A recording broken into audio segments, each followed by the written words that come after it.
watching what they do. That's where we have the politicians right now. The number one thing we can do to save our republic and restore our Constitution is to retake our Congress back for the people. Take it away from the establishment and the incumbents and give it back to the people. How about local government? Same thing, local government. We need to be electing local candidates that have a very clear and demonstrated understanding of their state constitutions, of the federal constitution. That way we know that those people are up to our business and not their own business.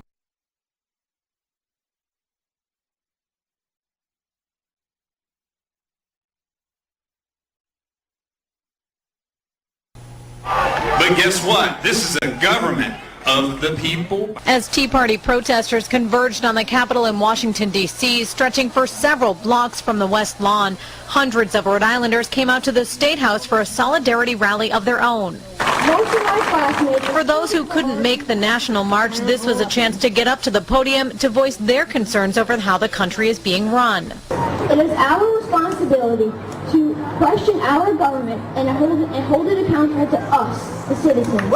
The Tea Party, which stands for Taxed Enough Already, has been traveling across the country calling for smaller government and reduced taxes. The political landscape in the United States today is backwards.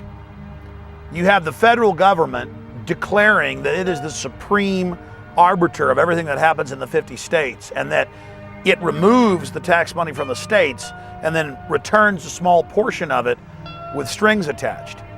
But if you study the Constitution, the Bill of Rights, how our nation is supposed to operate, you have this confederation of states that combine together to make decisions of national defense and monetary policy in the Congress.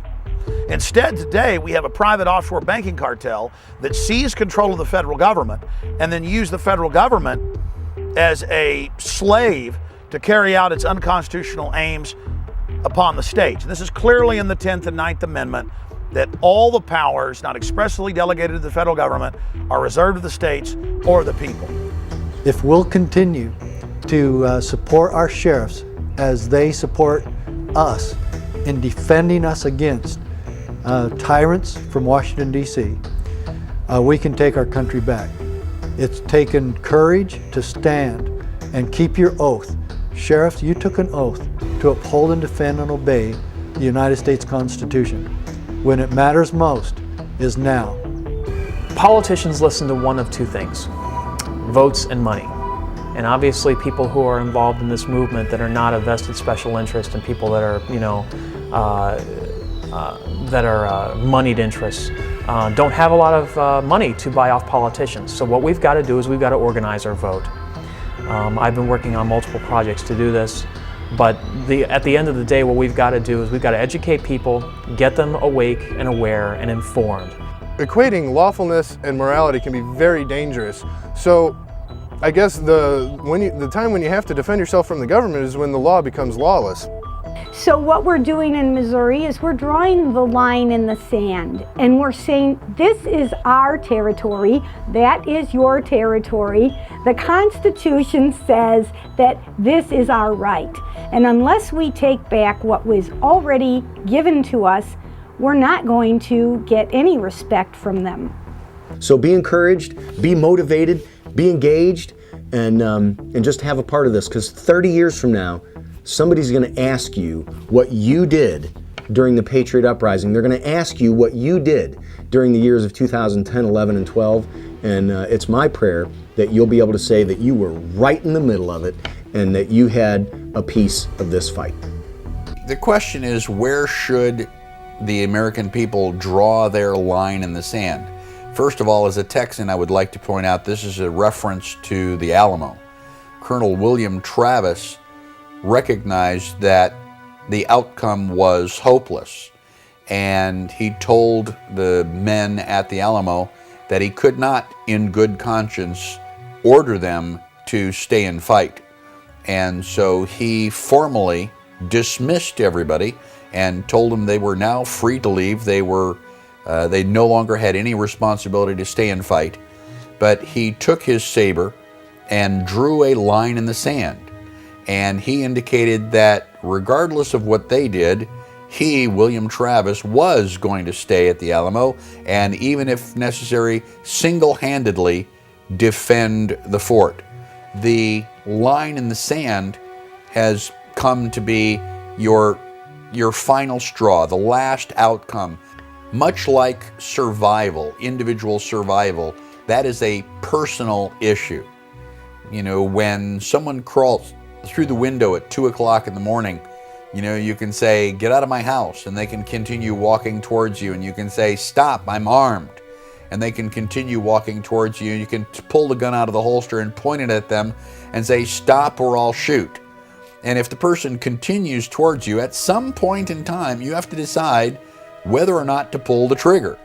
You know, whether that is actually necessary for you to save your own life.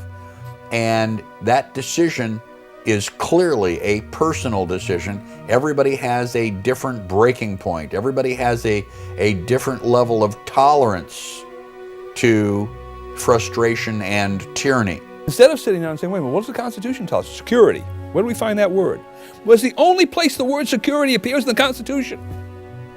A well-regulated militia being necessary to the security of a free state. And the security of what? A police state? A free state. And the only other place where a word related to security is used is the word secure in the preamble, to secure the blessings of liberty to ourselves and our posterity.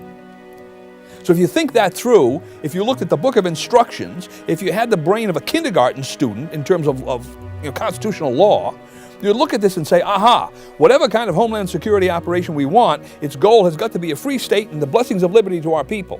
Oh, and by the way, the Constitution tells us what that is.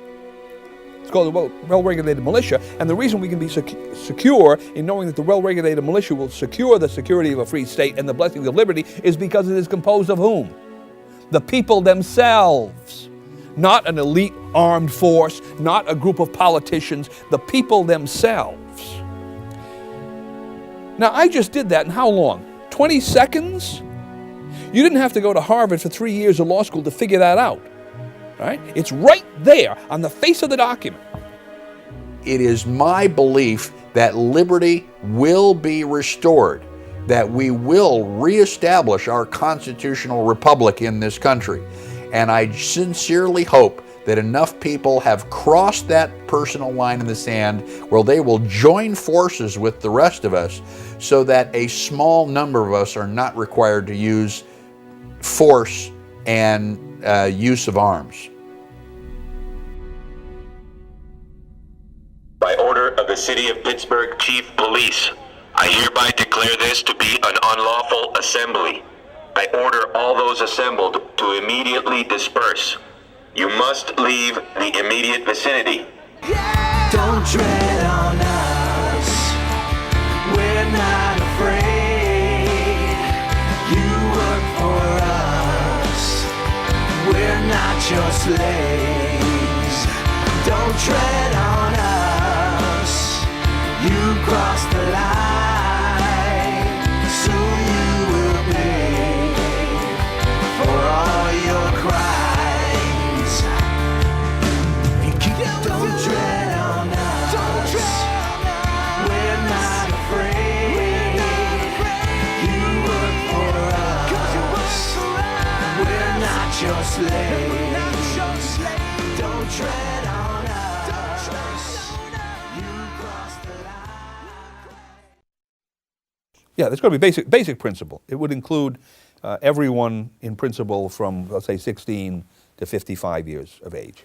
And then it would allow for anyone who was outside of those parameters, at least at the upper level, to volunteer for the system. And then it would give certain exemptions to people who were in public office, say judges or whatever, and certain people who were in private occupations where they had, let's say, hospital, all right, working in medical services. Then everyone would have to be armed and trained in different ways, and that's where you get into the one size doesn't fit all, because the training might depend upon local conditions. So if you're dealing, let's say, with Louisiana, we have the Mississippi River, New Orleans, the problems of levees and so forth and so on. Obviously, one important part of the Louisiana militia would be people being trained in some kind of service units, construction units or whatever, that would deal with that particular problem, keep their eye on that